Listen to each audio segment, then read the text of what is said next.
अभिनेत्री वर्षा रावतले आफ्नो हातमा लागेको दागको विषयमा भइरहेका मिडिया टिप्पणीबारे प्रष्टीकरण दिएकी छिन्। आगामी फिल्म हर्षको ट्रेलर सार्वजनिक गर्न आयोजित पत्रकार सम्मेलनमा उनको हातमा लागेको दाग बारेका प्रश्न सोधिएका थिए। बुधबार बेलुका फेसबुकमा स्ट्याटस लेख्दै रावतले आफ्नो हातमा लागेका दागहरू 10-15 वर्ष पुरानो भएको उल्लेख गरेकी छिन्।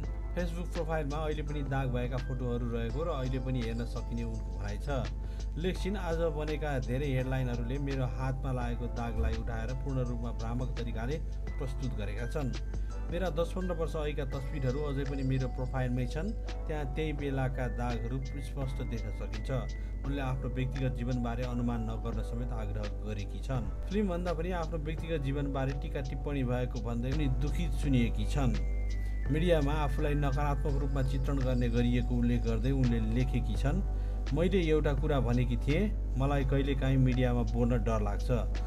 त्यो डर अहङ्कार होइन, न त दूरी बनाउने इच्छा हो। त्यो डर त त्यसैले हो किनभने जतिसुकै सरल मनले बोलेको कुरा पनि कहिलेकाहीँ गलत अर्थमा लिएर व्यक्तिगत जीवनमा जोडिन्छ। त्यसैले म बोल्नु अघि 100 पटक सोच्न थालेकी छु। हर्षको ट्रेलर रिलिज कार्यक्रममा आफूले कतिपय व्यक्तिगत प्रश्नको जवाफ नदिने निर्णय गरेको उनको भनाइ छ, किनभने कहिलेकाहीँ मौन रहनु नै सबैभन्दा राम्रो उत्तर हुन्छ भन्ने लाग्छ।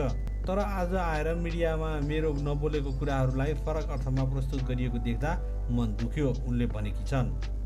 कलाकारको लागि सबैभन्दा ठुलो पहिचान उसको काम, मेहनत र सृजनशीलता रहेको बताउँदै उनले व्यक्तिगत जीवनका अनुमान नरहेको बताएकी छन्। केही महिना यता वर्षाको वैवाहिक जीवनलाई लिएर मिडियामा केही चर्चा भएको थियो। यो स्ट्याटस मार्फत आफू कलाकारितामा केन्द्रित हुन चाहेको बताएकी छन्।